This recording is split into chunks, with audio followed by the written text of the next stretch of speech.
We got to get to the other big headline today. We are talking Yes. a federal investigation into the College of Medicine at The Ohio State University. Another thing to their list that they're dealing Right, with they're right now. dealing with a lot right now, and this is Yes. really the first thing for new president Ravi Bellamkonda to to happen under his, didn't happen under his watch, but for him to. But now he's dealing with Right. the aftermath of it. So and how he responds. Yeah, so this investigation, it focuses on the possible race discrimination in the admission process with the College of Medicine. Obviously, if you know someone who's gone through medical school, and gone through that whole process, it is incredibly competitive. These colleges are looking at all aspects of you as a person. And so this is a really serious allegation. Right. And this all deals with Title VI.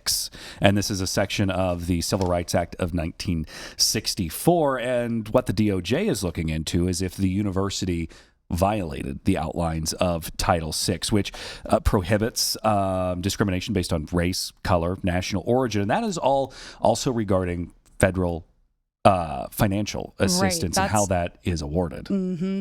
And so there are really three outcomes depending on what the conclusion is from this investigation. So the DOJ could close the investigation, which would be easy peasy, right? Mm-hmm. That would be right. easy for both parties. But also, the second option could be help the college become compliant with the informal voluntary means. And then the third is suspend or terminate federal assistance funding, as well as take civil action. So the third outcome is pretty serious if they lose their funding. Yeah, they would lose that assistance funding and then face a lawsuit from the DOJ. But according to this letter that 10 TV obtained from the Department of Justice, or obtained it from the university, it was sent to Senior Assistant Vice President Amy Nash Gullion over there in the Office of Legal Affairs. And this letter from the DOJ had requested, quote, any and all documents guiding medical school admissions, policies, and procedures, including any documents related to the use or lack of use in evaluating applicants. And this is for a several-year range, 2019 all the way up until this current 2026 year, just for incoming students. And we have a statement as well. I'm going to take this really quick. Yeah. Read that in its entirety. Right. Ohio State is fully compliant with all state and federal regulations and legal rulings regarding admissions. We've received the attached letter and will respond appropriately. And that response is due in less than a month. The DOJ has given the Ohio State University until April 24th. However, they do have the option to ask for an extension. They can file for an extension April 8th in all of that. So there's that. And, this is a year after, almost exactly a year after, there was already another federal investigation into the Ohio State University, and that was for other Title VI violations, that time related to anti-Semitic harassment and discrimination allegations. Right. This was after the Hamas attack, when Hamas attacked Israel in October of 2023.